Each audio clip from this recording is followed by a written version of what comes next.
Assalamu alaikum and good afternoon, ladies and gentlemen.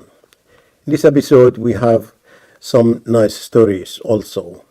Now, one of these projects which we had some time ago, which nearly took a year and a half or so, that this book, which came about between the University of London, Goldsmiths University of London, the British Museum, and London Museum and Qatar Foundation International, which says Language in Art and the Work of Ali Omar Ermes. This is the book, as you can see.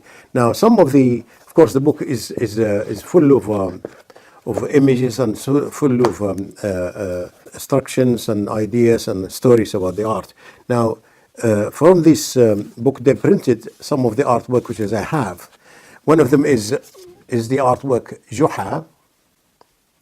And Juha, there are a lot of nice stories which we are going to also speak about one of those stories at least today. Now, this is what says from the other side. Another piece which is artwork, while the printing is a bit dark, but this artwork in British Museum about 32 years ago, been purchased by British Museum. And this is what it says again behind this thing. And again, we have this artwork, which says Sin يساوي عين, i.e. Peace is equal to justice. There's no peace without justice. And this, again, you could see that from the other side. And there is these three pieces together, which is La and Kalla and Walan. This La Kalla Walan. This again to do with justice and looking for the being fairness between people, between nations, between communities. So some of this, that is the project. And of course, again, the project is to do with education, educating children and adults, of course, how to learn languages using the art of Ali Omar Ermes. Now, one of the stories which is we're going to present today, and of course, what comes to this story of Juha. Juha is a very famous an old Arab character, something like 1,200 years ago.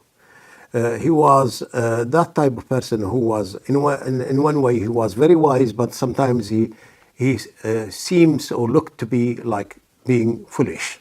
Of course, it wasn't exactly foolish, but he was using simplicity and sometimes a way of making people somehow take things in a simple way, and where it means that you don't have to be intellectual to understand what he's talking about. You have to be just a common person to use his wisdom and to appreciate it and to love it and to like it. One of the stories which we might, shall we say, read today. There are a lot of them, as I said, but one of these stories, just one example. Juha went to a neighbor of his and asked for a big pot because he need to cook a lot of food or something. Now, anyway, he took the pot home and he cooked it and did whatever he wanted to do with it, and he kept it with him for a little while. So his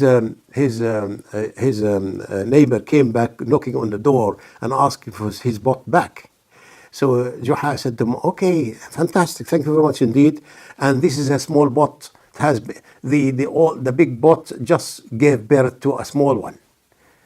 So the neighbor, while he wasn't really convinced by the argument of Juha, but he accepted the small pot. somehow, just like if he was agreeing that the big bot can give a birth to a small one. Anyway, a few days later, a week or two later, Juha came back to his old neighbor again and knocked on the door and asked for the bot again. So the neighbor gave it to him gladly, of course, absolutely, as if the bot can give birth to small bots, then it's a good idea to give it away from time to time. Anyway, Juha took that bot again and used it and kept it for a long time. The neighbor came knocking on the door of Juha and asking for his bot. The moment he opened the door, Juha opened the door, he said to his neighbor was asking for the bot. He said, "I'm sorry, but the bot has died in birth." When he was giving birth, when the bot was giving birth, he died in it. So the neighbor got very angry and upset and said, "How can this happen? How can a bot can give die in a giving birth to anything like this? We never heard of this." He said, "I'm sorry, but last time when you came and he gave you a small bot as something which has been given birth by the old bot, you agreed to it and you didn't object to that.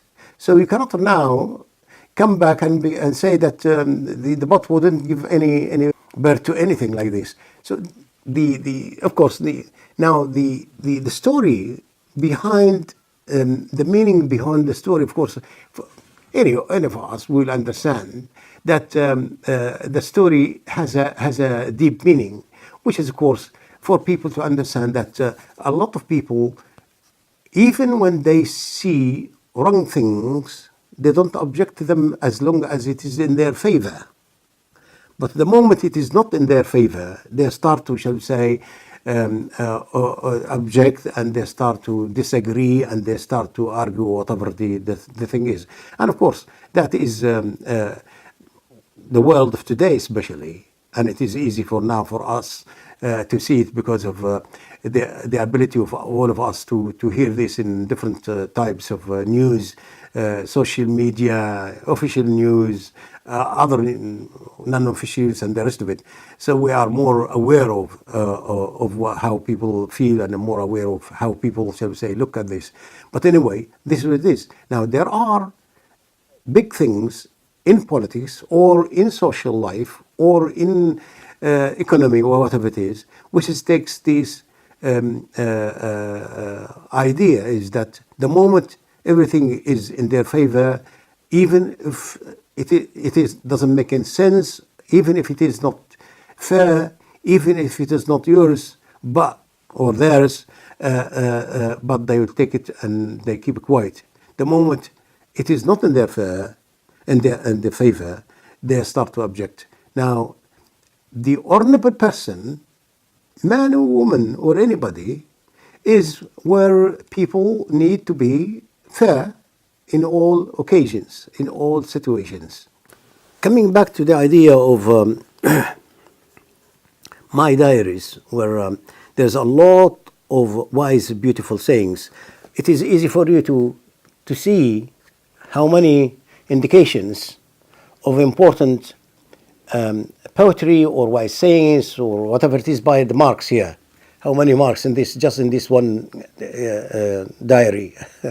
One of the wise saying, which is I thought of saying today and presenting to you, to ladies and gentlemen, today, was this two lines of poems. These lines of poems are being recorded in the volume number 10, Arabic Encyclopedia, page 608. Poem says,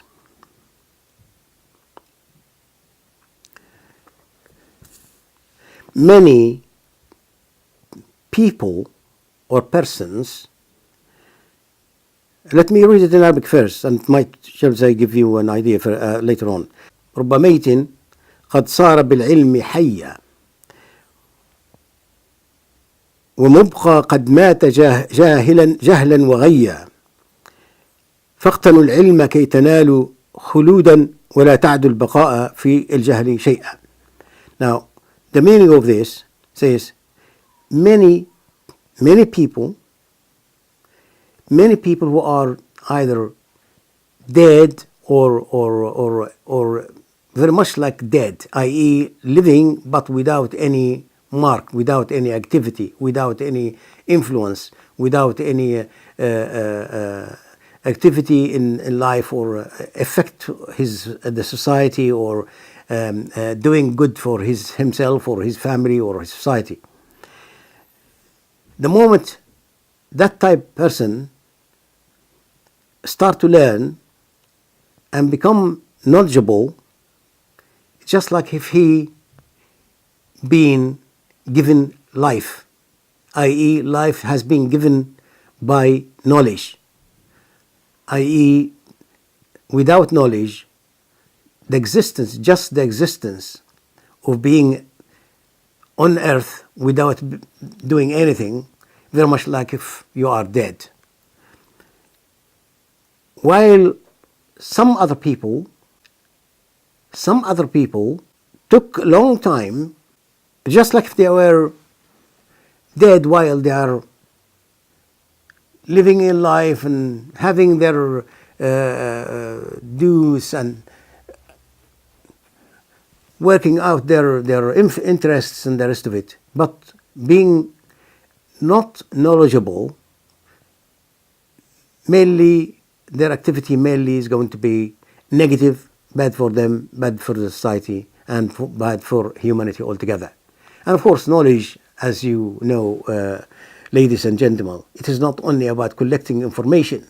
Knowledge is more about, apart from collecting information, you need to use this information well and to use it positively and to use it in the benefit of your society, yourself, your family, and the humanity altogether. This is what shows the difference between a person with real knowledge, useful knowledge, and people with collecting information without real knowledge around them.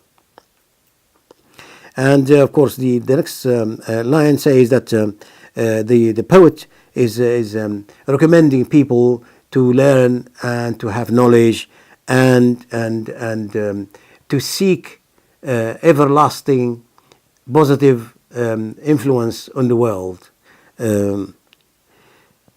and in the same time asking them not to consider just living and in existence in sense of eating and drinking and having their activity there and there without any good influence, any type of real life. Real life is not just eating, sleeping, and wandering around in different parts of the world. Thank you.